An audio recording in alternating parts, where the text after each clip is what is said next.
Tiruchengode municipality குப்பை கிடங்கில் MLA ஈஸ்வரன் இன்று ஆய்வு மேற்கொண்டார்.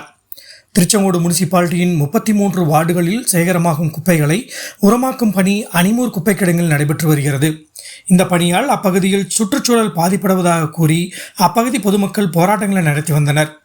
இதனைத் தொடர்ந்து அணிமூர் குப்பை கிடங்கில் இருந்து குப்பைகளை உரமாக தயாரித்து குப்பைகளை அகற்றும் பணி நடைபெற்று வருகிறது. அணிமூர் குப்பை கிடங்கில் தினமும் சராசரியாக 15 டன்னுக்கும் மேற்பட்ட குப்பைகளை மக்கும் குப்பை, மக்காத குப்பைகளாக பிரித்து பிளாஸ்டிக், துணிகள் இவற்றை தனியாக பிரித்து அரைத்து உரமாக்கப்படுகிறது. இதன் காரணமாக குப்பைகள் படிப்படியாக குறைந்து வருகிறது.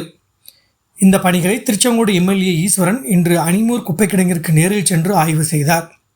ஆய்வின் போது Tiruchengode municipality commissioner Sekar, municipality engineer Saravanan ஆகியோர் உடனிருந்தனர்.